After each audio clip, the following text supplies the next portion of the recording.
Hello everybody and welcome back to the Fortress of Solitude. Today we're going to be talking about Ultimate Wolverine issue 1 by Chris Condon, Alessandro Cappuccio and Brian Valenza. The Ultimate Universe continues its exploration into mutant kind, this time taking a darker path than the Ultimate X-Men book by introducing us to this world's Wolverine, weapon of the Eurasian Republic. Catch up with Logan as he is on a mission along the Eurasian Republic border, leaping out of a plane without a parachute and down into the forest below to begin his mission proper. Intercut with Wolverine's mission into a fortified church, Condon treats us to quote-unquote Logan's past, where he is the only survivor of an airstrike, only to be found by some soldiers who try to finish him off, only they find out he's rather hard to kill. Condon and his artist Alessandro Cappuccio don't shy away from the violence and gore this time round. In fact, they embrace it as part of Logan's story. His pain and suffering and the violence he experiences are partly the reason he has become what he is in this universe, a detached monster. There's some other reasons as well, and we'll get into them a little later on in the issue. Cappuccio's watercolor-like artwork works really well within the flashbacks, where we see this grotesque meat sack that Logan once was, and I love the choice to do a lot of blood reds on white or lighter color backgrounds, making it stand out even more.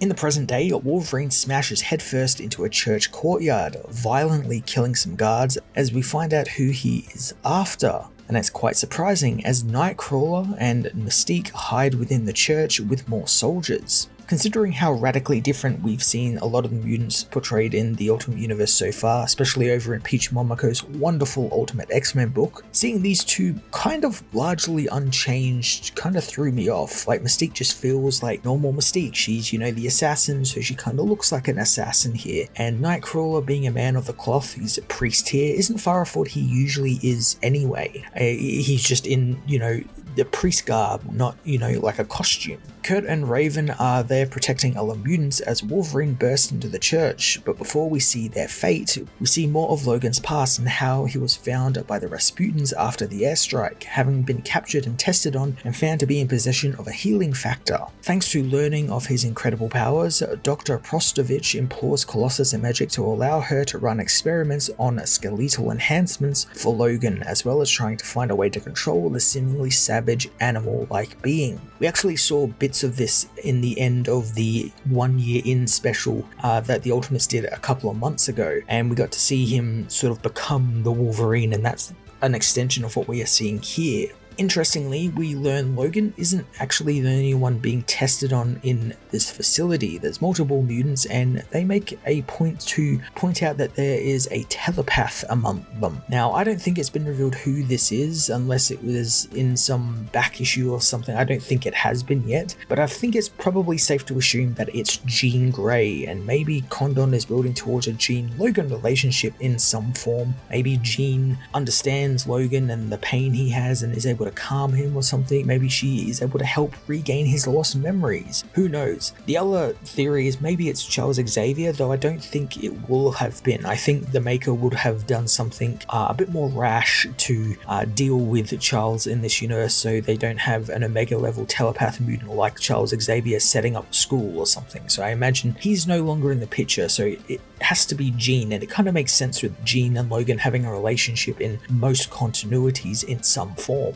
In the present, Logan attacks the soldiers in the church, carving through them as Kurt takes shelter, reciting various Bible passages as Mystique cleverly uses her powers to try and trick Wolverine into thinking Colossus has joined the battle. Thanks to Wolverine's keen sense of smell though, he quickly picks up on the fact that this Colossus isn't who he says he is, and attacks, easily killing Mystique by slashing her throat open.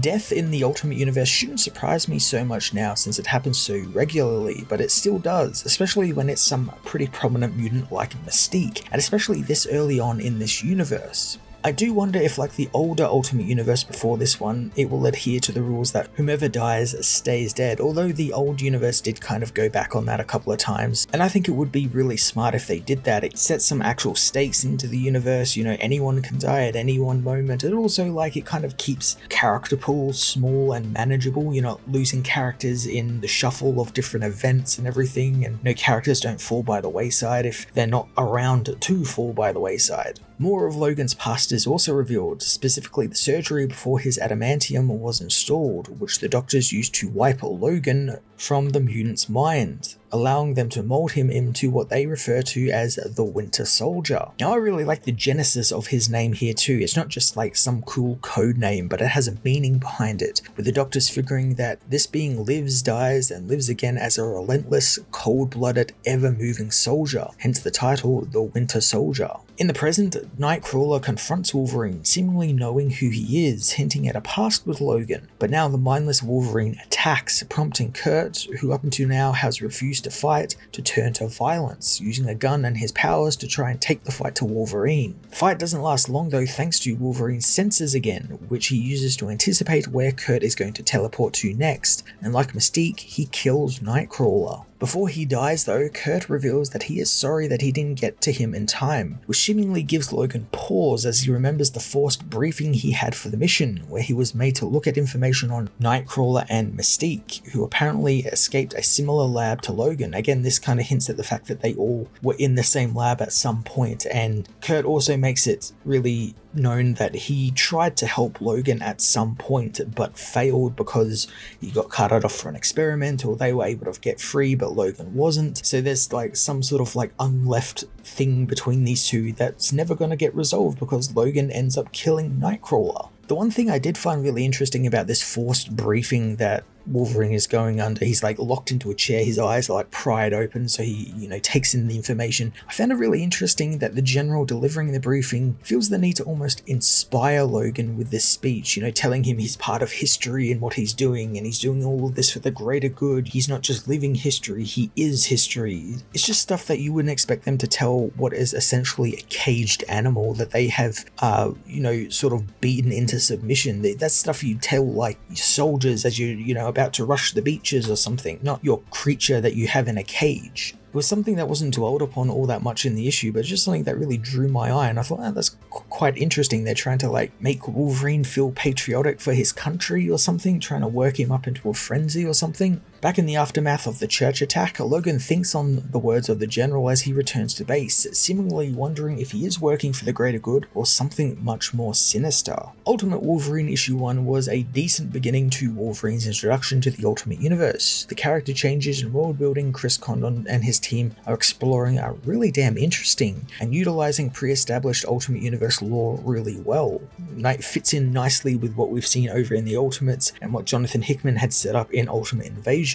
I'm excited to learn more about this Wolverine and explore more of his life pre-mind control and how he factors into the emergence of mutants in this world. I'm going to give this issue an 8.5 out of 10.